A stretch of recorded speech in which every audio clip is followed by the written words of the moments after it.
Welcome to Movie Mini Recaps. Today we explain an action movie Transporter from 2002. So let's go sit back, relax and enjoy the movie. Frank Martin is a highly skilled driver known only as the Transporter. The titular character is a former Special Forces officer who, disillusioned with his former leadership and tortured by the memories of his past, now lives on the French Mediterranean coastline with a lucrative backup career. He will transport anything, no questions asked, from point A to point B, always on time, and he is known as the best in the business. He strictly follows 3 rules when transporting. Rule number 1, no new deals. When it's a deal, it's a deal. Rule number 2, no names. And rule number 3, don't open the package. Frank has been hired to transport 3 men, 254 kilos. When not 3 but 4 men get into his car, fresh from a bank heist, Frank refuses to move, holding fast to rule number 1. After one gang member is killed by the others, Frank leaves with the remaining robbers. On delivery to their destination, they foist new money on Frank to drive further from the city. He refuses the deal, again adhering to rule number 1. The robbers escape in another car, and Frank leaves. Frank returns to his mansion in the south of France, and he finds out via the news that the gang was caught after crashing their getaway car in a pursuit. Later, local police inspector Tarconi, who happens to be a close acquaintance, arrives to question Frank about the robbery, since his make and model of car was the same used in the robbery. However, despite his suspicions about Frank's involvement, Tarconi has no concrete proof about the heist and leaves his villa. Frank is then hired to deliver a package to an American gangster known only as Wall Street. During the way, he notices that something is moving in the package, but he refuses to open the bag due to rule number 3.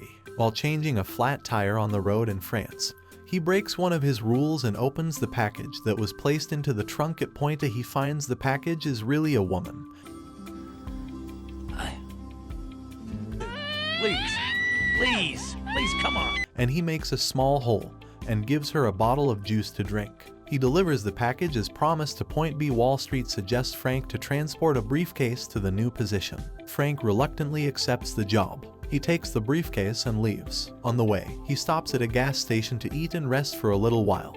But the briefcase turns out to be a bomb that destroys Frank's car in the parking lot but leaves him unharmed. Frank snaps and returns to Wall Street's residence with a vengeance, dispatching several of his henchmen and then stealing a car to get away, only to find the package tied to a chair in the back seat.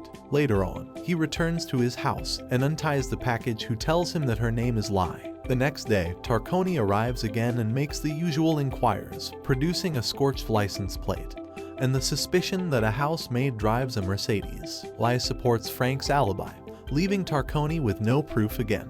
However, after he leaves, missiles rain down on Frank's house, and Frank and Lai are barely able to escape the house into the sewer, swimming away from the house before it completely explodes. They hide in an apartment in the city, but Tarconi finds them and takes them to the police station for questioning about the destruction of Frank's house. At the police station, Frank and Lai are able to deflect Tarconi's questions, and Lai manages to sneak onto Tarconi's computer to access information on Wall Street. She tells Frank that Wall Street is trafficking 2 shipping containers full of Chinese people, including her own father and family, and is planning to sell them into slavery. Lai and Frank go to Wall Street's office to find the shipping docket identifying the containers. However, Wall Street reveals that Lai's family is not in the containers. In fact, her father is the man responsible for the human trafficking. Tarconi, who was following Frank, then arrives at the office. Wall Street and Lai's father accuse Frank of kidnapping Lai and attempting to blackmail them. Unable to prove otherwise, Tarconi has Frank arrested and locked up in the station.